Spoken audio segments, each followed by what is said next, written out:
hablar un poco de él y sobre todo se formó muy bien en el Hospital del Mar, hizo una estupenda rotación de la cual nos va a hablar, que no os voy a desvelar. Y nos vas a empezar comentando un poco, bueno, pues cómo lo has hecho, cómo lo hiciste, qué preparaste, con quién hablaste. Pues Bueno, pues antes adelante, que Nuria, nada, todo tuyo. saludo a todo el mundo, que hay 5 participantes de momento, por lo que veo. Bueno, Mi experiencia fue muy, muy grata. Yo hice mi rotación externa de la residencia fue durante 3 meses y medio casi en la Cochrane Renal Group, que tuve la suerte que estaba en Sydney, en Australia, con lo que os podéis imaginar que aparte de formación, pues fue muy grata conocer la ciudad, etcétera. ¿Cómo llegué allí? Pues básicamente fue gracias a que era mi jefe en el Hospital del Mar, que tuve la suerte de tener a Julio Pascual, y él, la verdad que ya desde pequeña, desde R pequeña, pues ya me fue orientando un poquito hacia este campo. Estuve aprendiendo a hacer lectura crítica de artículos, escribí algún artículo sobre eso en Nefrología, Nefroplus, ¿vale? En la revista de nefrología, y me formó, hice cursos online, etcétera, y cuando llegó ya el momento de elegir una rotación externa, pues me invitó a que fuese a la Cochrane, que como sabéis todos es una institución que se dedica a hacer pues medicina basada en la evidencia. Y la verdad es que estoy muy contenta y os agradezco mucho los de la Hobson que habéis pensado en mí, en contar mi experiencia, porque al final siempre pensamos que fuera de la clínica lo que hay es el laboratorio, y de hecho nos van a hablar, aquí tenemos 2 superponentes, bueno, 3 superponentes, y un poco mi experiencia ha sido más en el mundo de la epidemiología, ¿no? En el análisis de datos y en la medicina basada en la evidencia y los metaanálisis. Y gracias a esta rotación estoy donde estoy y tengo la posición que tengo, es decir, soy joven y tengo una plaza de adjunto en propiedad en Bellvitge. Creo que las cosas me han ido bastante bien y se lo agradezco pues a Julio y un poco esa opción. Y bueno, básicamente es que durante la residencia hay que empezar pues, a formarse, y si hay algo que te gusta y que ves que tienes dotes, pues buscar el centro más puntero y usar a aquellas personas que estés más arriba para que te pongan en contacto con los que están allí liderando ese proyecto. En mi caso era Jonathan Craig y Angela Webster. Y esta es mi experiencia. ¿y cómo elegiste el centro? ¿Te lo eligieron, te lo comentaron, lo elegiste tú, fuiste a una charla y te gustó? ¿Cómo lo Pues, hiciste? ¿Cómo decidiste ir básicamente allí? fue Julio Pascual. O sea, yo cuando ya de pequeña, de R3, ya empecé a formarme en hacer metaanálisis y empecé a hacer cursos online. Y la Cochrane es el centro que lidera esto, y la Cochrane Renal Group está en Sydney. Entonces fui al sitio indicado. O sea que fue un poco Julio el que me guió un poco. Pero tú ya habías, o sea, habías buscado algo que te gustaba y mediante tu jefe de servicio te pudiste poner en Mm, contacto con Exacto. ellos. ¿Qué tuviste que hacer? ¿Tuviste que hacer una carta de presentación, una carta de motivación? Más o menos, ¿cuáles fueron los pasos que seguisteis? Cuando eliges hacer una rotación externa, tienes que presentar papeles, que sí es pues, tu currículum, una carta de presentación personal, tienes que tener como una carta de alguien bueno, que te abra las puertas, ¿no? Que te recomiende. Y en el caso en mi caso en concreto, tuve que hacer patente mi nivel de inglés. Entonces tenía diplomas de Oxford, pero hacían demasiado tiempo, con lo que tuve que hacer el examen del IELTS para demostrar que mi nivel de inglés estaba por encima, creo que no sé si era 7 u 8 en ese momento, y tuve que hacer ese examen y presentar toda la documentación, y finalmente pues me aceptaron la rotación. Y luego a nivel económico yo seguía teniendo mi sueldo de residente, pero sí que eso es muy importante si alguien, nos está escuchando alguien que es más pequeño, que hay que pedir la beca. Yo fui con la beca de la SEN, porque claro, cuando Ujú. de residente te quedas sin las guardias, pues la verdad es que tu sueldo baja muchísimo, y pedí la beca de la SEN con un año de antelación y me la concedieron a posteriori. Vale, eso es importante, o sea, que tú pediste la beca y te la dieron después. Ujú. ¿Tuviste que hacer algún trámite específico para hacer la beca o para pedir la beca de la SEN? Sí, sí, sí, esto hay que, de hecho ya ni me acuerdo, porque ahora 6 años. Fue a través de la propia web de la Sociedad Española de Nefrología, que te pedían varios documentos, y creo que te la conceden inicialmente, pero luego cuando vuelves de tu rotación tienes que dar, bueno, como demostrar que has estado allí y realmente demostrar que creo que básicamente es que has estado allí, que has participado en la rotación. Mm. Vale. Em, Otra de las preguntas yo creo que pueden surgir es sobre cuando tú vas allí, ¿cómo te encuentras? Es decir, vas con un proyecto, no vas con un proyecto, porque muchas veces durante la residencia lo que hacemos es ir de paseo. Esto suena muy mal decirlo, pero en muchos casos pues vas a los sitios y no siempre te encuentras un ambiente propicio, no siempre te encuentras que todo el mundo está preparado para que tú te vayas con ellos a hacer lo que sea. Eh, ¿Cómo lo hiciste tú? ¿Consideras que es importante ir con un proyecto preparado de antes, con todo hablado, con un mentor o quizá con un residente mayor o un adjunto jovencito de allí con el que tú puedas estar? Te agradezco mucho que me hagas esta pregunta porque me parece algo básico, me he olvidado de contároslo. Creo que es básico y esencial ir con un proyecto a hacer, o sea, tener una tarea, que puede ser incluso que esté vinculada con tu hospital o que ya te vayas con una tarea preestablecida en el sitio donde vas a ir, porque al final los 3 meses pasan que... Quiero decir que si no vas un poquito con el objetivo a seguir, probablemente tu rotación va a ser pues de paseo, como tú muy bien dices. Allí, en concreto, en la Cochrane Renal Group, estuve de maravilla. O sea, la llegada fue espectacular y al final allí nadie conocía a nadie de mi servicio, ni me conocían a mí, ni nada. Pero la verdad que tuve muchísima suerte con la gente con la que me encontré desde el primer día. O sea, que estuve súper a gusto. Sí, sí, sí. Si alguien está interesado en este mundo y si quiere preguntar y venir en Belviche, que estamos empezando con la medicina basada en la evidencia, y si se piensa ir allí, pues que se ponga en contacto conmigo porque la gente allí es espectacular. Muy bien, aquí tenemos una pregunta que nos preguntan que qué repercusión ha tenido tu estancia allí a nivel de tesis, a nivel de artículos, etcétera. Yo creo que esa es una también muy buena pregunta, porque al hilo de lo dicho anteriormente, mejor que irte a pasear, pues es irte a hacer algo un poco más interesante. Pues la No verdad es sé. que si hacéis un PubMed con mi nombre, tengo publicaciones, bastantes publicaciones que son metaanálisis y que he liderado yo como primera autora porque allí me dieron las herramientas para aprender a ejecutarlos. Cuando fui allí fui con un proyecto, de hecho de allí salió una publicación que estoy de primera autora y que fue un artículo de mi tesis de la Cochrane Renal Group, que era una revisión de esteroides en el trasplante renopancreático.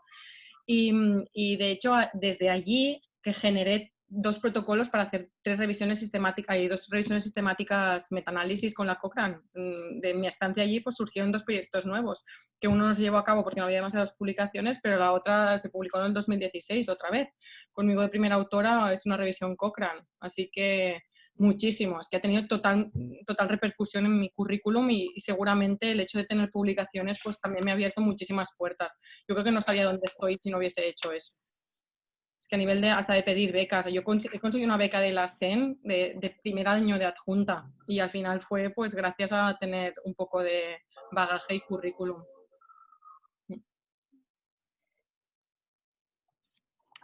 Estupendo. Y luego a nivel de hacerte la tesis doctoral, cómo te ha funcionado?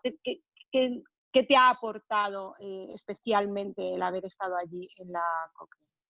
Mi tesis doctoral la presenté, que fue una tesis internacional, gracias a la rotación que hice en Australia. La presenté en el 2018 y, de hecho, mi tesis doctoral se titula Kidney Transplantation, ahora no me acuerdo el título, que después de tantos años, pero bueno, básicamente era de revisiones sistemáticas. Hay 5 artículos en mi tesis doctoral y son todo metaanálisis de temas relacionados con el trasplante. Y así que imaginaros, o sea, sin esa rotación no existiría mi tesis. O sea que realmente tú lo que nos vienes a decir un poco es que interesa hacer una buena rotación durante la residencia, en los últimos años, ya preparando lo que puede ser, o sea, avanzando un poco en lo que puede ser el futuro profesional y no solo pues pensando a lo mejor en ir a aprender yo que sé, a pautar un fármaco que a lo mejor puedes hacerlo también en tu centro de trabajo habitual o en tu vida diaria, ¿no? Yo creo que eso también es importante que lo tengamos en cuenta.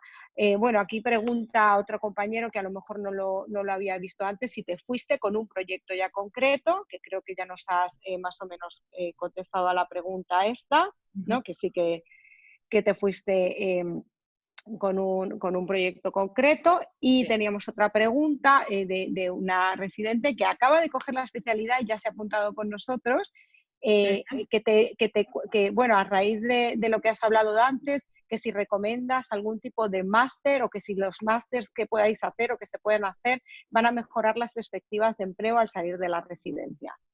Hay muchísimos másters, esto lo tenéis que preguntar. Hay másteres en estadística, hay un máster en la Universidad de Londres de epidemiología, sí, hay muchos másters. Es cierto que tienen repercusión económica, entonces igual de R0, no sé cómo vas de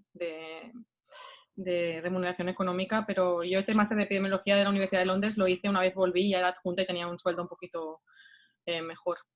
Está muy bien. El de epidemiología de la London School of Health and Tropical Medicine lo recomiendo. Mi experiencia ha sido muy, muy buena de este máster. Y después, pues la Universidad Autónoma de Barcelona, no sé dónde está residente, pero la Universidad Autónoma de Barcelona tiene un máster de estadística que lo recomiendo mucho y que está muy bien. También otra vez, Sí, creo que tiene, pues vale, cierta cantidad de dinero. Por mi sí, parte, este es más caro. pero también es verdad que hay cursos online. Ahora, de hecho, la Cochrane está haciendo un curso online que recomiendo también muchísimo. Ahora mi residente de R2, Laia, está haciéndolo y le está encantando. También para hacer revisiones sistemáticas y metaanálisis de la Cochrane también lo recomiendo, está muy bien. Fenomenal, pues si quieres esto lo podemos enviar por medio del blog, o sea, del Twitter o por medio incluso de la página web. Y yo creo que, bueno, Irene te da las gracias por contestarle y yo creo que es una muy buena experiencia la que nos ha contado Nuria y si surgen más preguntas, pues se las podemos ir dirigiendo. Entonces, bueno, pues ya hemos hablado un poco de la residencia, de qué hacemos durante la residencia y, bueno, pues terminamos la residencia y no hemos hecho nada. Imaginaros que no hemos ido como Nuria Montero, que es una super top, y hemos ido a la residencia, la residencia pasa por nosotros nos hemos pasado muy bien por ella, pero nos ha dado la vena y decimos, oh Dios, quiero ir un poco más allá, se me ha acabado la residencia, no he hecho la tesis, no he hecho el PhD, no, ¿qué puedo hacer? ¿Cómo puedo apuntarme ahora? ¿Qué me voy a encontrar? Necesito una beca porque no puedo vivir del aire. ¿Qué pasa cuando acabo la residencia? Bueno, pues para esto tenemos a la doctora Mónica Furlano, que es adjunta del Servicio de Nefrología de la Fundación Puigverd en Barcelona, trabaja en la unidad de enfermedades renales hereditarias y bueno, nos va a contar un poco su experiencia, qué fue lo que le pasó al terminar la residencia, cómo dio a parar a París, cómo llegó a, bueno, cómo ha llegado hasta donde está y cómo ha hecho su tesis doctoral y en el tema de enfermedades genéticas en las que es una súper especialista. Y nos va a contar un poco cómo podéis hacerlo vosotros también. Adelante, Mónica. Hola, buenas tardes. Muchas gracias, Bea, por la presentación y gracias a la Hobson por invitarme a compartir mi experiencia, que es algo que hablamos día a día con todos los residentes, porque sobre todo cuando están por terminar, que no saben qué hacer o cómo orientarse, el campo para las salidas laborales es muy amplio. Pero un poco tiene que ver con lo que ha explicado Nuria, que uno no hay que esperar a terminar el último día para decidir qué va a hacer, pero si nos decidimos el último día de dedicarnos un poco a la investigación o ir a rotar afuera, lo importante también es poder pedir becas porque vivir fuera es bastante más caro. Pero para poder pedir esas becas tenemos que empezar a pensarlo un año antes, no solo por pedir la beca, sino por tener la posibilidad de ir a un centro que queremos. Y generalmente estos centros que son punteros, va muchísima gente, y muchas veces necesitas un año de antelación para que te acepten para ver si hay lugar.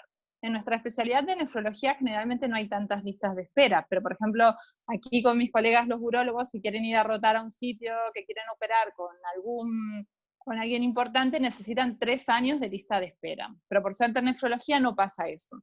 Y a mí, como durante la residencia ya me interesaban las enfermedades renales hereditarias y de R4 roté en Vallebrón en nefrología pediátrica, ya venía pensando que me quería ir fuera para poder especializarme en este tema. Entonces empecé a mirar becas, que la EDTA da becas para poder irte fuera a hacer rotaciones cortas o rotaciones más largas.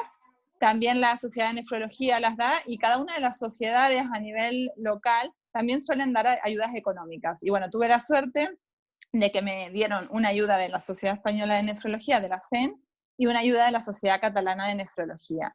Entonces, normalmente cuando tú te quieres ir, empiezas a escribir, que te pone en contacto tu jefe con el jefe del lugar donde quieres ir, como le ha pasado a Nuria, pero muchas veces estos jefes de estos lugares es gente que está muy ocupada y a veces les cuesta responder los mails, o cuando falta bastante tiempo, bueno, lo dejan pasar. Entonces, a mí en mi caso, yo veía que al principio se me acercaba el tiempo de pedir la beca de la EDTA, y no me respondía hasta que en un mail le puse: me voy a París a hablar con usted para hablar del proyecto que quiero pedir, y tal cual. Y a las 2 horas me dice: vale, perfecto, el 7 de enero te vienes aquí y hacemos el proyecto. Y bueno, y fue así que me fui a París a hablar con Corina Antignac, que es la representante del Laboratorio de Enfermedades Genéticas de Imagine, que está dentro del campus del Hospital Necker, que es el centro pionero número 1 en Europa de enfermedades genéticas.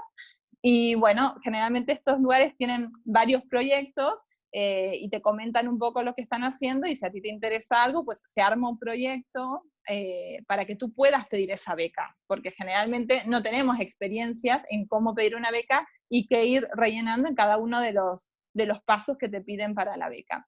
Y bueno, fue así como empecé a pedir becas, hasta que me dieron finalmente las 2 becas, que son de lugares privados, que esto es importante que luego lo comentaremos, a diferencia de las becas que son públicas. En las becas estas de la SEN y las de la Sociedad Catalana, generalmente no te dan el 100% del dinero para que tú te puedas ir fuera, sino que te dan el 50% cuando te vas y el 50% cuando regresas. Y cuando regresas tú tienes que presentar una memoria de todo lo que estuviste haciendo en ese momento. También es importante saber que cuando regresas, hay algunos lugares que te dan becas, yo le digo becas premios, porque tú presentas todo lo que has hecho y te dan como un premio por ese trabajo realizado. Que a mí personalmente también me pasó que me gané una beca del Colegio de Médicos, que era como un premio para los jóvenes que se han ido al extranjero. Se llama así, textual. Si la buscan en el Colegio de Médicos, sale una vez al año en el Colegio de Médicos de Barcelona, y también es una oportunidad un poco para recuperar toda la inversión. Y en mi caso particular, yo cuando me quise ir fuera quería hacer más cosas de laboratorio, porque en el hospital vemos muchísima clínica, pero nos perdemos una parte de laboratorio. Y como a mí me interesaban las enfermedades genéticas del riñón, quería saber un poco más cómo se hacía el análisis genético, qué pruebas se utilizaban, cómo se hacían los análisis de los exomas. Y bueno, básicamente uno cuando llega ahí, los primeros 3 meses se pasan volando, porque te tienes que adaptar al idioma, al lugar, a la gente, a la forma de trabajar. Son lugares que son muy grandes y hay gente de todos lados. Y bueno, al inicio de ahí empezás a hacer PCRs, que tú es algo que lo escuchas y que parece sencillo, pero bueno, te pones a analizar muchas cosas, y en mi caso particular lo que iba a hacer era buscar genes nuevos que podían ser causantes de enfermedades renales que hasta ahora no tenían genes identificados. Y una vez que identificábamos esos genes, se hacían pruebas funcionales en células, en zebrafish, en animales de experimentación, que esas pruebas las hacían distintos subgrupos, que generalmente son médicos o biólogos que están haciendo ahí directamente su tesis doctoral desde un principio. Entonces tú estás un poco como sumada a otros proyectos. Si vas un año a ese tipo de laboratorios, yo creo que es como muy poco tiempo para que tú obtengas resultados propios de tu propia investigación, digamos. Yo en mi experiencia personal necesitas más tiempo, porque es como más lento el ritmo de laboratorio, a diferencia si vas a hacer cosas clínicas o metaanálisis, que los datos ya están ahí y tú tienes que sentarte a analizar. Entonces, bueno, la suerte que tuve de participar en todos estos proyectos es que, bueno, se han descubierto un complejo de genes nuevos que están relacionados con el síndrome nefrótico, y aparezco como coautora, que aparezco en Nature, y que la verdad que para el currículum es muy bueno, que de venir de salida de la residencia y estás colaborando con estos grupos. Luego cuando regresas, tú, por ejemplo en mi caso, he seguido haciendo el doctorado aquí en la Fundación Puigverd, en enfermedades renales hereditarias. Entonces todo lo que aprendí ahí lo aplicas a lo que tú quieres estudiar, que en mi caso está más enfocado al Alport y a la poliquistosis renal. Y bueno, nosotros acá somos centro de referencia en enfermedades renales hereditarias, y y es el lugar donde quería trabajar, entonces se puede aplicar todo esto que te formas fuera. También formarte fuera te ayuda a tener contactos, a colaborar en proyectos internacionales, sobre todo cuando son cosas tan raras o enfermedades que son muy poco frecuentes, es mejor trabajar en equipo y esto te abre muchísimas puertas. Una de las cosas que has comentado ha sido el tema de que esto es una inversión y en común con el asunto con la rotación que hizo Nuria es el hecho de que esto te sirve para en un futuro tener, digamos, un puesto o un lugar un poco mejor del que a lo mejor podrías tener si no inviertes un poco más de tiempo o si no inviertes un poco de esfuerzo extra en hacer algo más allá durante tus primeros años de formación, es decir, durante tus años Hobson. No, ¿te arrepientes? No, ¿verdad? Para nada, yo lo De volvería a haber hacer. ido y una Y me beca, yo volvería a de ir ahora pegado también. con el parisino para que te hiciera caso y tal. Quiero decir que, bueno, es una cosa importante, ¿no? Lo que tú has hecho, porque no siempre va a resultar sencillo. En este sentido, claro, cuando uno viene de sitios muy buenos, donde todas las puertas se le abren y donde pone el nombre del jefe de servicio y entonces ya todos son ok, no es, digamos, bueno, en mi caso, por ejemplo, como mi jefe es un señor muy importante, pues aunque sea porque le pongan copia en el email, pues alguien me escuchará. Pero es verdad, pero los Hobson no siempre todo el mundo está en el supercentro, tal. Entonces, hay veces que es bueno también escuchar que uno dice, pues tuve que, aunque estoy en el supercentro y aunque ahora soy impresionante, tuve que decirle a un señor en París, voy para allá, ya. Y entonces, No, y además una cosa que quiero recalcar, que siempre les digo a los residentes, que no hay que tener miedo a la no aceptación, porque si tú quieres ir a trabajar a un centro y te espabilas, digamos, para conseguirte una beca o incluso inviertes de tus propios ahorros, tú eres un personal que va a ir a trabajar gratis a ese lugar. Entonces, te van a recibir con los brazos abiertos, porque ese centro va a tener personal gratis trabajando para ellos y a ti te sirve porque aprendes y te estás haciendo un currículum. Entonces, o sea, es muy poco probable que te digan que no. El tema es ver dónde te ubican y que cuadres con los proyectos que ellos tienen, pero generalmente la mayoría de la gente que yo conozco que se ha querido ir fuera a algún lado, la han aceptado. Y hay que ser pesados, hay que insistir, sobre todo porque estas personas son muy importantes y tienen muchísimos proyectos en marcha. Y claro, a veces no es que no te contesten porque no quieren, es porque no dan abasto con todo lo que tienen, hasta que ven que si dicen, ah, bueno, esta persona se viene para acá, vale, pues entonces sí realmente quiere venir aquí. Yo lo veo así, no hay que tener miedo al no, porque el no ya los tienes asegurado, pero el sí tienes todas las probabilidades de que te lo digan, y no hay que tener miedo a eso. bueno, pues yo creo que parece que hemos sacado en claro que hay que invertir tiempo, hay que invertir a veces dinero también, hay que espabilar y hay que no tener miedo al no o al pseudo fracaso. Y luego hay una cosa muy importante y es también lo que ha hablado Mónica y es el ir un poco más allá también te hace meterte y salir un poco de tu zona de confort en la clínica, en el hospital, ahí pasando tus pacientillos, viene el abuelo, tal, más o menos ya te lo sabes, si no abres una puerta y te lo contestan.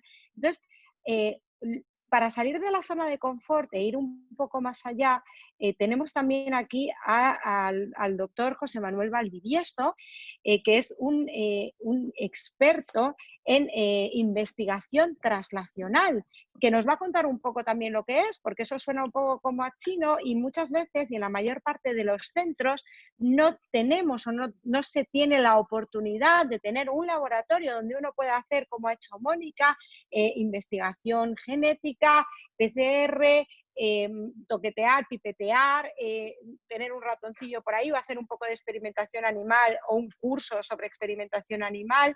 Entonces, el doctor Valdivieso es biólogo por la Universidad de Salamanca. Bueno, empezó con el doctor López Novoa en el Departamento de Fisiología y Farmacología, hizo un montón de trabajos sobre el óxido nítrico, después se fue a Atlanta, a los Estados Unidos, que eso es algo muy interesante. Muchos nefrólogos clínicos que nos precedieron, algunos que ya no están con nosotros, como el doctor Tejedor, hicieron, o el doctor Carlos Caramelo también, hicieron mucha experiencia, no solo clínica, sino experiencia de investigación traslacional para poder llevar estas novedades a la clínica, porque todo empieza en la base y a partir de ahí construimos. Nos va a contar él un poco todo lo que ha hecho, todo lo que ha ido consiguiendo y luego el laboratorio que él tiene, que tiene médicos y un poco lo que es el perfil del médico científico que en España está como relativamente atrasado o poco valorado, pero que en el resto del mundo se valora y mucho. Así que adelante, José Manuel. Gracias. Gracias, Bea. Bueno, yo también quiero agradecer a la Hobson el haberme invitado a estar este ratito con vosotros y sobre todo por la audiencia a la que está dirigido, ¿no? Esto está dirigido mucho, sobre todo a nefrólogos jóvenes, nefrólogos que empezáis y que seguramente esta sea el primer contacto que tenéis con la investigación, porque durante la carrera es como la gran desconocida. Yo que doy clase en medicina, en primero de medicina, pues al principio sí parece que hay un poco de interés, pero luego se diluye con todas las clínicas y las quirúrgicas y cuando se va al hospital y bueno, todo eso se va diluyendo y cuando llega a la residencia, pues ha desaparecido totalmente, ¿no? Y es interesante y muy alentador ver gente como Nuria o como Mónica que ya decidieron en su día que no querían simplemente ver pacientes, ¿no? y hacer lo que otros dicen que está bien para los pacientes, sino que ellas mismas se querían saber más, ¿no? Y quién mejor que tú mismo para creértelo, ¿no? Aunque muchas veces tú eres el primero que desconfía de tus propios resultados, pero bueno. Bueno, pues sí, yo en realidad he trabajado con médicos desde que empecé, porque José Miguel López Novoa, que fue mi director de tesis, pues yo trabajaba codo con médicos haciendo el doctorado. Siempre he estado, desde que salí allí, pues he estado en un par de sitios donde era el departamento clínico, nefrología y hipertensión, y donde uno de los requerimientos del residente era rotar un año por el laboratorio. O sea, era absolutamente imprescindible que lo mismo que hacían urgencias o que hacían cualquier otro tipo de rotación, trasplante, etcétera, pasaran un año en el laboratorio del servicio, porque en realidad eran laboratorios que estaban formados por los nefrólogos del servicio y por más gente, ¿no? Entonces yo siempre he estado muy en contacto con lo que es el médico investigador, que como bien dice Bea, aquí pues no sé si... Yo he oído de todo, ¿eh? Yo he oído que la investigación se hace los fines de semana si tienes tiempo, he oído que se investiga y no trabaja, bueno, he oído de todo, ¿no? Pero yo lo que sí que tengo claro, y así lo manifiesto cada vez que me preguntan por esto, es que un médico que investiga es un mejor médico que un médico que no lo hace. Y me baso en ello, me baso en varias apreciaciones, ¿no? La primera es que el médico que investiga normalmente lo hace porque le gusta. Y cuando haces algo que te gusta, no porque sea su obligación, sí, porque su obligación no es esa, ¿no? Tristemente en España, pues la obligación de un médico es solamente ver pacientes, no que sea triste, sino que solo es eso, ¿no? Y si lo haces porque te gusta, llegamos a la segunda apreciación, que es que la investigación es un camino plagado de trampas y de piedras y de tropezones. Y si llegas a ser un médico investigador, aparte de ser de que lo haces porque te gusta, también lo haces porque tienes muy claro y un espíritu muy combativo y una fuerza de voluntad grande, que yo creo que eso en la medicina, pues como cualquier otra especialidad, es importante, ¿no? Una cosa sobre los médicos investigadores también que he visto, sobre todo fuera de España, porque es donde más se ve, ¿no? Aquí hay honrosas excepciones de médicos que investigan. Es que son mucho más, tienen un reconocimiento mucho mayor dentro de la profesión que los médicos que no lo hacen. Y yo creo que eso es importante, ¿no? Porque aquí estamos acostumbrados muchas veces, pues eso, a tener una serie de referentes. Hemos tenido, la mayoría de ellos han sido referentes de médicos que han aportado algo nuevo, empezando por, bueno, pues toda esta gente o todos estos médicos investigadores que vosotros conocéis, que ha habido una generación ahora mismo, además, desgraciadamente, que se han ido todos a la vez. Ha habido una serie de jubilaciones en masa de grandes referentes de la nefrología española y si os ponéis a mirar, pues la mayoría de ellos, si no todos, eran médicos que hacían investigación. Bueno, a partir de ahí, como bien Nuria dice, bueno, hay varias maneras de investigación. Que no tengas un laboratorio no significa que no puedas hacer investigación. La investigación que hace Nuria es absolutamente válida y necesaria, y muy importante el intentar recopilar todas las piezas de información que hay en estudios médicos, clínicos, y juntarlas y ver si tiene sentido, ¿no? Porque un día lees que sí, otro día crees que no, otro día lees que puede ser, y al final, si no hay alguien detrás que lo empuje mucho, pues eso se queda en nada, ¿no?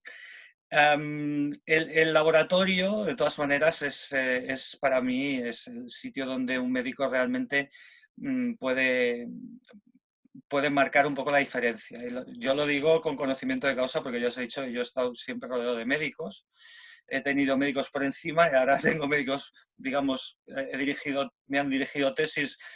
López Nova, que no era médico, aunque curiosamente tenía una plaza de adjunto a la Concha, no sé si lo sabéis, estaban Jesús Ejido y él, el laboratorio puerta con puerta, y él tenía una plaza de adjunto, era el primer adjunto biólogo de la historia de la medicina de España, pero bueno, eso es otra historia. Pero que a mí yo trabajo mucho con supervisores médicos, y ahora pues he dirigido alguna tesis a algún médico, y una de las cosas que a mí me gustan de trabajar con médicos es que evitan un poco la dispersión. No me gusta llamarlo dispersión, pero sí la gran maraña de ideas que muchas veces tenemos los investigadores y nos ayudan a centrarnos, ¿no? Un poquito. Porque lo que decía Bea al principio, nosotros hacemos investigación translacional, ¿no? No hacemos investigación básica, que muchas veces se confunde, ¿no? Hay una diferencia importante. La investigación básica es una investigación de generar conocimiento por el mero hecho de saber cómo una cosa funciona sin necesidad de que eso sea aplicado a nada. Ya llegará en su día, como ha pasado, por ejemplo, con el CRISP, ¿no? El CRISP era una investigación de un señor en Alicante que investigaba en arqueobacterias y encontró una cosa interesantísima que nadie le dio ninguna importancia quizá en su día, y mira por dónde, pues hoy, o la misma PCR, ¿no? La misma reacción en cadena polimerasa, el día de su descubrimiento, pues no se sabía muy bien para qué iba a servir, se sabía que había algo y que funcionaba así, y mirad por dónde hoy hasta mi madre habla de PCRs, o sea que no es moco de pavo. Pero lo que hacemos nosotros es más investigación translacional. La investigación translacional está muy centrada en problemas específicos, ¿no? Y usamos modelos. Como todo modelo, no es la realidad, sino un modelo. Entonces tienen sus fallos, tienen sus limitaciones, pero lo que sí son mucho más flexibles. Utilizamos modelos pues, de fracaso renal agudo, de fracaso renal crónico, de diabetes y todas estas cosas, y ya podemos ir incluso a un nivel más bajo, que ya es el nivel molecular, donde puedes hacer cosas en células y ya no en el animal entero. Pero sí que tenemos muy claro qué es lo que buscamos y siempre es una patología humana. ¿De acuerdo? No estamos buscando cómo funciona la GTPasa mitocondrial, sino si el papel de la GTPasa mitocondrial, por ejemplo, pues tiene algo que ver con la hipertensión. Mi experiencia evidentemente es diferente a la vuestra. Yo seguí la estela del investigador por excelencia, del biólogo investigador. Hice mi doctorado y pedí una beca postdoctoral. Las becas postdoctorales para irme al extranjero, que son las que hay, que sigue habiendo, ¿no? Una vez que haces tu doctorado, pues sí. Estas becas postdoctorales no son exclusivas para biólogos. ¿Qué quiere decir con esto? Que si hay, cuando acabáis la residencia, habéis tenido la suerte de haber hecho el doctorado a la vez y ya tenéis vuestro doctorado, una opción absolutamente válida es aplicar por una beca postdoctoral, tanto del Ministerio como del Carlos III, para iros fuera. Una de las cosas que pasan si os vais, por ejemplo, a Estados Unidos es que no os van a dejar ejercer de médicos, porque allí bueno, hay que pasar el board y la mayoría de los médicos que van de aquí lo que hacen es investigar, lo que no es malo, yo creo, porque así sí que tenéis una etapa de investigación pura y dura y 100% del tiempo investigando, que tampoco es malo. Y bueno, yo acabé volviendo a España, aquí a Lleida, hace ya, que estamos en el 2020, pues hace 16 años, con alguno de estos contratos de reincorporación que tiene el Carlos III. Y aquí logré pues, montar un laboratorio de cero, es decir, este ya es mi laboratorio, que yo lo empecé porque no había nada, ¿no? Y es una experiencia muy satisfactoria, ¿no? Que cuando llevas 16 años aquí, pues ves que has dirigido 10 tesis doctorales, un par de ellas a médicos, que la gente que ha salido de tu laboratorio sigue haciendo investigación, que eso es súper importante. La mayoría de la gente, no todos, porque siempre hay gente pues, que decide acabar el doctorado que esto no es lo suyo, pero los que han hecho un buen doctorado y le han puesto ganas y tienen esa fuerza de voluntad, están muchos, un par de ellos en el extranjero, alguno ha vuelto a España, pero bueno, que digamos que la semilla continúa, ¿no? Tenemos una pregunta, y yo creo que es una pregunta muy interesante porque probablemente sea una pregunta muy repetitiva, y es Sí. sobre las personas que ya estamos o que ya están trabajando. Uh-huh. La pregunta es, yo ya estoy trabajando y quiero hacer un parón en mi trabajo asistencial, soy adjunto, quiero tener una experiencia en investigación translacional, por ejemplo, para poder tener el doctorado o para poder hacer el doctorado, porque como tú muy bien has comentado antes, muchas veces es mucho mejor para poder hacer esa experiencia el parar y dedicarte durante ese tiempo completo a la investigación o a tu proyecto de investigación, el que sea que te vayas a preparar para el doctorado. ¿Cómo lo hago? ¿Cómo empiezo? Te llamo y te digo, voy para allá. Sí. ¿Cómo se hace? Bueno, digamos que, como Mónica ha dicho antes, yo si alguien quiere venir a mi laboratorio, yo no le voy a decir nunca que no a nadie. Sí que es posible que me pasa como, no ya como el superjefe de París, pero sí que hay veces que la gente tiene que decirme 2 o 3 veces, oye, que te escribí y tal. Bueno, pues ya sabes, lo urgente muchas veces no deja tiempo a lo importante, ¿no?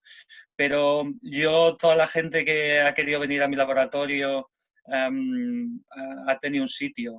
Yo tengo un laboratorio relativamente grande y tengo gente muy buena que puede ayudar y enseñar. Lo que sí es cierto es que también, como ha dicho Mónica, 1 año, por ejemplo, tampoco es un tiempo suficiente, ¿no? A la gente que hace un doctorado puro de investigación hace mínimo 3 o 4 años.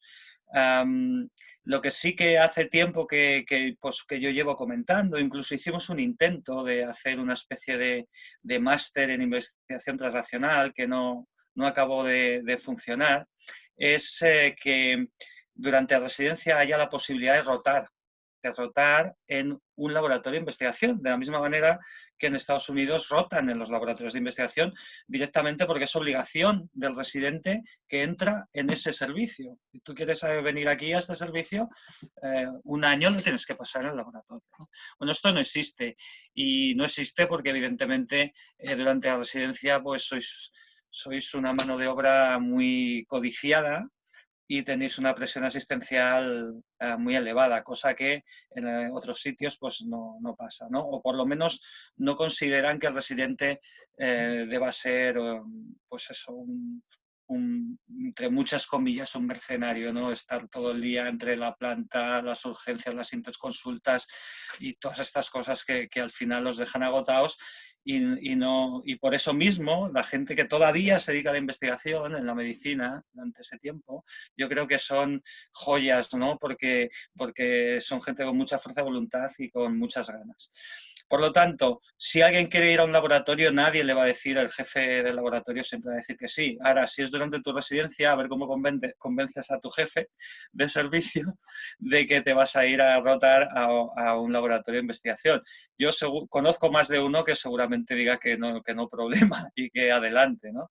Pero bueno, seguramente el tema asistencial pues se resentiría y ahí ya es otro cantar, ¿no? Es otra historia, otra película. Bueno, yo creo que es importante que nos pique la curiosidad, ¿no? Es importante, es más fácil que te pique la curiosidad cuando vienes de un sitio donde efectivamente pues, tienes, pues como nos puede pasar a algunos de nosotros, un laboratorio, en mi caso, en la planta de arriba, o en otros casos muy cerca, o que vuestros jefes de servicio o los jefes de vuestros jefes o colaboradores hayan sido muy prolijos o muy proclives a la investigación translacional o a la investigación clínica, a los registros, a lo que sea. Pero eso no es exclusivo, o sea, lo que yo creo que nos tiene que quedar claro en esta webinar es que no es exclusivo de la gente que está en los sitios super top, no es exclusivo de la gente que está en Barcelona, Madrid, Valencia y tal, sino que hay muchos laboratorios, muchos sitios donde somos bienvenidos y donde podemos dar, digamos que rienda suelta a nuestra ilusión investigadora y que nos van a aceptar. Hay una pregunta más que sí que es cierto que es más complicada y es la de cómo conseguir una remuneración para poder dedicarte durante el tiempo necesario, sean meses o sean años, Sí. a la investigación de forma completa.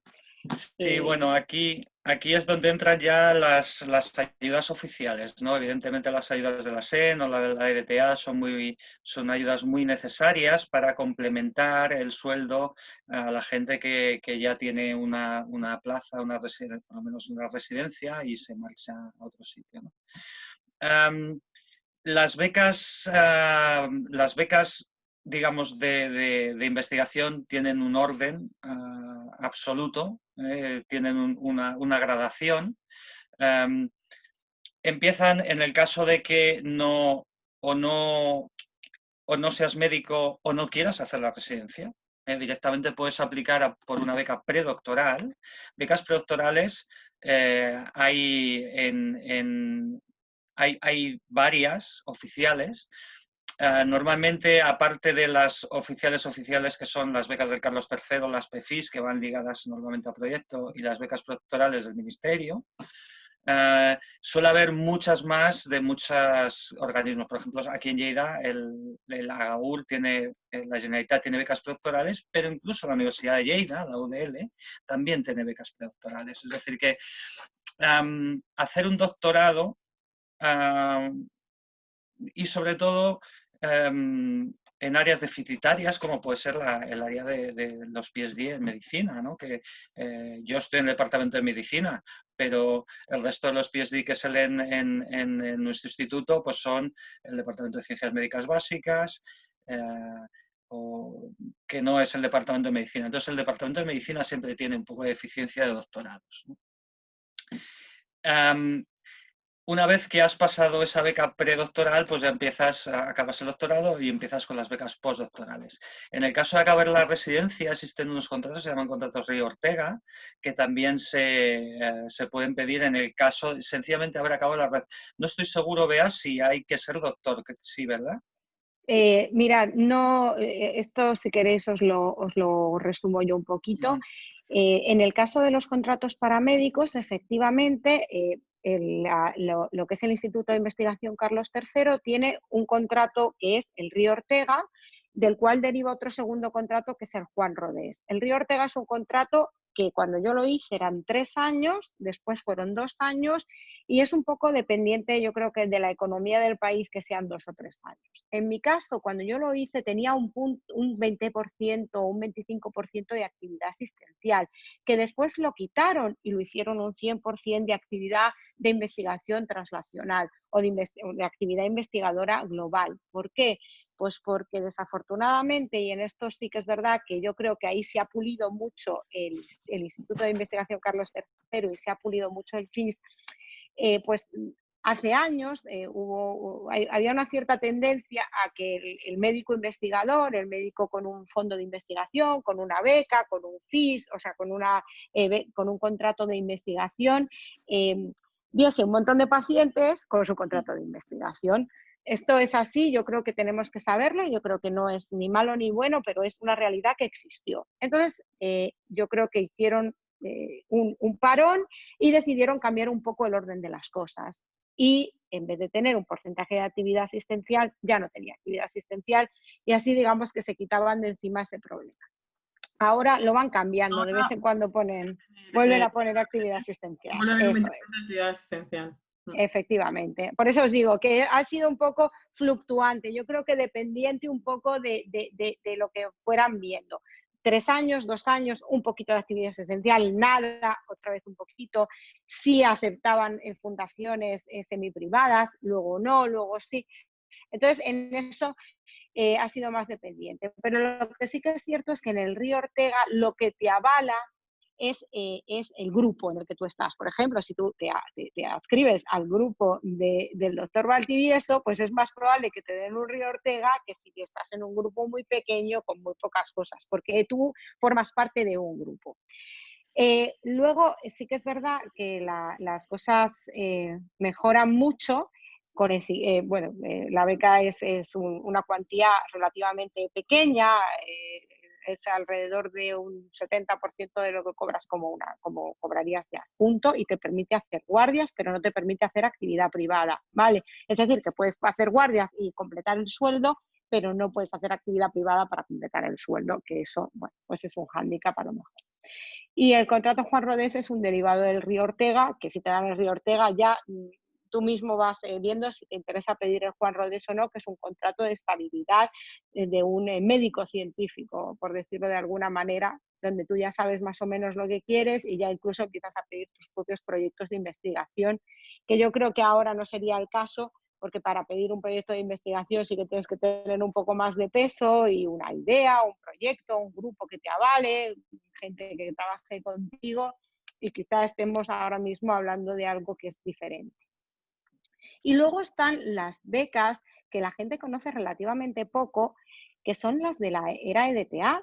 Las becas de la EDTA son muy interesantes, las hay cortas y las hay largas, y el Short Term Fellowship son de 2 a 6 meses y el Long Term son alrededor, puede estar 1 año. No pagan mal, son becas que mucha gente no pide y además, te permiten ir a un centro puntero de otro sitio con tu proyecto y probablemente financiado con un poco más de holgura económica. Y luego hay sitios, incluso yo por ejemplo estuve en el Karolinska y en el Karolinska te ayudan con la acomodación, no sé cómo se dice, el accommodation, te ayudan con la casa, pagas mucho menos, estás en el campus. En mi experiencia personal había una chica polaca, una nefróloga polaca, que tenía casi 40 años, iba con un fellowship de la EDTA y iba con su hija. Es decir, que los españoles a veces somos, yo creo que un poco de nuestro terruño, y cómo voy a ir, y qué voy a hacer, y qué hago. La gente europea, a veces, la gente de otros países de Europa nos enseña que la gente se coge el petate, se va con los niños, se planta allí, y es algo más frecuente de lo que nosotros creemos.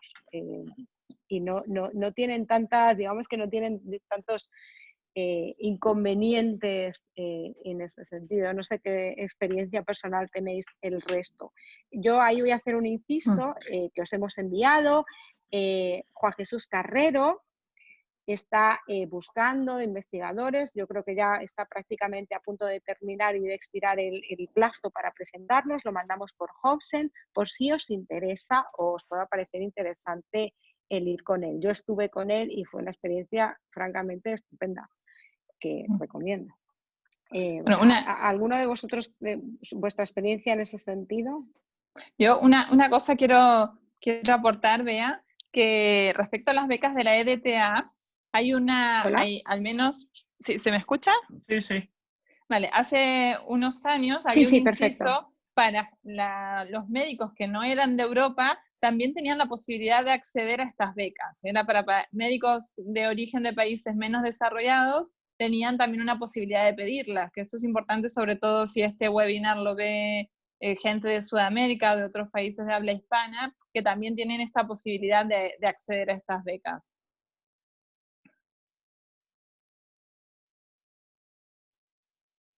Bueno, yo solo quería añadir que el Instituto Salud Carlos III lleva ya años intentando promocionar la figura esta del médico investigador. Ya sabéis que esto no es fácil, cambiar la inercia, ¿no?, de las cosas. Bueno, van intentando cosas, van sacando figuras y digamos, intentando ayudar para que esto pase. Incluso, bueno, hay una serie de ayudas que se llaman ayudas de intensificación, que lo que hacen es liberar de parte ya gente adjuntos que quieran hacer investigación, dan un dinero para contratar a alguien y que haga una parte de asistencial tuya, y esa parte liberártela tú para poder hacer investigación, que esas son ayudas que también se están promocionando bastante para que esa figura del médico investigador realmente se implante en España, porque los países donde esa figura existe y funciona bien son países en los que la medicina pues es puntera, ¿no? Entonces yo os animo a todos los que empezáis a intentarlo. Yo os he dicho antes que es un camino complicado, que no es fácil, que es ingrato, sobre todo muy ingrato. Hay muchos más momentos de tirarlo todo y mandarlo toda la mierda pero el momento ese de alegría, ese no se paga con nada. Y una cosa que yo siempre me gusta resaltar y que me gustaría cambiar es que yo creo que durante la carrera de medicina debería haber un poquito más de peso de lo que es la investigación, ¿no? Alguna asignatura, sí que es cierto que hay algo en primero, que bueno, hay biología celular y tenéis cosas así, bueno, cada facultad es un poco diferente, pero sí que es cierto que falta ahí algo durante la carrera que os pique la curiosidad, ¿no? Y ahí es donde yo creo que se puede empezar. Se ha llegado, si os dais cuenta, por la parte de abajo ya se ha llegado, ¿no? Lo que es la investigación se está promocionando mucho en lo que es el instituto y el bachillerato, ¿no? En la ESO y el bachillerato. Los chavales ya llegan a primero de carrera con ganas ¿no? Han aprendido cómo se hace y han hecho trabajos que yo he visto. Mi mujer es profesora de bachillerato, he visto algún trabajo de investigación de bachillerato que es casi una tesis doctoral, o sea, alucinantes. Entonces queda ese trocito ahí en la carrera, porque después sí que es cierto que se incentiva un poquito, ¿no?, la investigación ya a partir de la residencia, lo que es el Carlos III, pues se está intentando, pero lo que es la educación reglada es la que todavía falta un poquito ahí digamos, de pinchar, ¿no?, al estudiante para que acabe haciendo investigación. Yo quería hacer una aportación. Hay una compañera de trabajo mía, Ana Coloma, que hizo la residencia en Logroño y ella consiguió, de hecho ha trabajado contigo, José Manuel. Sí. Emma, sí. Y ella consiguió, Ana Coloma. Ana, sí, claro. Ana. Entonces sí. Ella estaba en un servicio, pero tampoco era un servicio chiquitín, ahora está trabajando en Baybiche, entonces ella consiguió. Y generó... Un segundito, perdona, el directo, chicos, un segundito, que tengo que abrir la puerta. Consiguió una beca. Generó que le diesen generó una línea de investigación en su servicio, consiguió dinero para que eso se llevara a cabo. Es que al final, si tienes inquietudes intelectuales, hay que echarlo adelante. Y si igual tampoco tienes un jefe muy potente, bueno, pues no pasa nada. No pasa nada, no pasa nada. El jefe potente puedes ser tú el día de mañana. Exacto. Y darle la oportunidad a los demás. Hay una última pregunta que yo creo que es para Baldi, que es ¿dónde están los laboratorios de investigación translacional más potentes? Bueno, ¿dónde están los laboratorios de investigación translacional relacionados con la nefro en España? Bueno, ¿El tuyo? Bueno, el mío podría ser uno. Tú encima, en la planta de arriba también en mi planta de tienes arriba el tuyo. tengo un par. Bueno, evidentemente en Madrid hay varios. Está Alberto, por supuesto, está Marta también, Marta Ruiz Ortega. Luego hay gente que está, digamos, un poco más lejos, pero que hace cosas también relacionadas con la nefro, como es Manuel López Cabrera, que hace muchas cosas con Rafa Selgas sobre el tema del epitelio del peritoneo, ¿no? sobre la EMT y cómo el peritoneo se fibrosa. Por supuesto, en Córdoba, metabolismo mineral, en Salamanca, de donde yo salí, fracaso renal agudo. Está Oviedo, por supuesto, también, grupo de Cannata, y bueno, que ya digamos que Cannata está en los últimos años, pero que hay gente allí interesante que sigue. Barcelona también hay varios grupos potentes. Hay un grupo en Granada, que es un poco menos conocido, pero también hace cosas interesantes. En Galicia, enfermedades hereditarias, está Miguel Ángel. Espero no dejarme a nadie. Bueno, Valencia. Así ahora mismo no me viene nadie más a la cabeza. Evidentemente yo con los que más me relaciono pues son con los que tengo más contacto, el tema metabolismo mineral, Córdoba y Oviedo, el tema fracaso renal o fibrosis renal con Madrid. Pero sí, hay unos cuantos, no creáis que no. La nefro, lo que es en España, la nefro en general, bueno, ya lo sabéis vosotros, España e Italia somos dos referentes en Europa, y tanto en la clínica como en la investigación transnacional. Como veis, podéis ir a donde queráis, porque en muchos sitios vais a tener. Sí, sí. Y una última pregunta, y ya para terminar, porque ya vamos sobre tiempo. Hay Mónica, que es para Mónica, que eres tutora de nefrología, y hay un curso de tutores en la Sociedad Española de Nefrología y tal. Se habla de la investigación translacional, se habla del médico investigador, se habla de ir un poco más allá en la residencia, porque da la sensación, por lo menos aquí a esta pregunta, da la sensación de que el residente está un poco vendido a lo que diga su jefe, su tutor o el centro en el que esté. La residencia es corta y cuando empiezas a enterarte de cómo va la fiesta ya se ha terminado. Entonces, en ese sentido, ¿la SEN creéis que está haciendo suficiente por la investigación, suficiente por la investigación clínica, o crees que podríais los tutores ir un punto más allá? Bueno, yo creo que cada vez se está empezando a hacer un poco más y también tenemos la posibilidad de ir más allá. Yo creo que también que desde la parte de la Hobson también se han iniciado un montón de proyectos y esto hace que se hable más en muchos foros. Entonces, al menos nosotros aquí en el hospital intentamos potenciar a los residentes desde que empiezan. Generalmente el primer año es más complicado porque están rotando en diferentes lugares y llegan a nefro desde el segundo año, pero sí es algo que se intenta de fomentarlo y da igual que estés en un hospital más pequeño o en un hospital más grande. Lo importante es la inquietud que tenga el residente y no necesariamente dependas de tu jefe o del tutor. Si alguien tiene una inquietud, va a llegar a su resultado final por insistencia y por la perseverancia de trabajar. Bueno, pues yo creo que podemos dar por finalizado este webinar. Se va a quedar colgado para que todo el que no haya podido verlo ahora lo pueda ver en adelante, en cualquier otro día y en cualquier otra circunstancia. Y yo creo que nos queda claro que es innovar, tener mucha inquietud, echarle muchas ganas y mucha ilusión, y todo lo demás viene solo. Ser a veces un poco pesado y tener muchas ganas de ir un poquito más allá.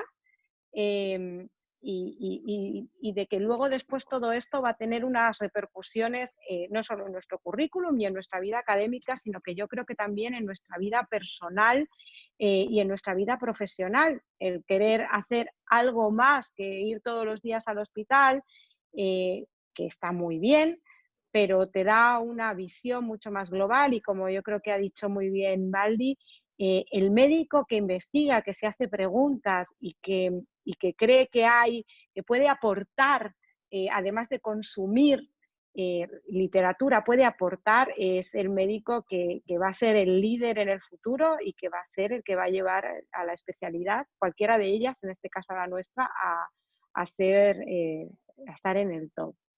Muchísimas gracias a todos y ya está. Hasta luego. Gracias.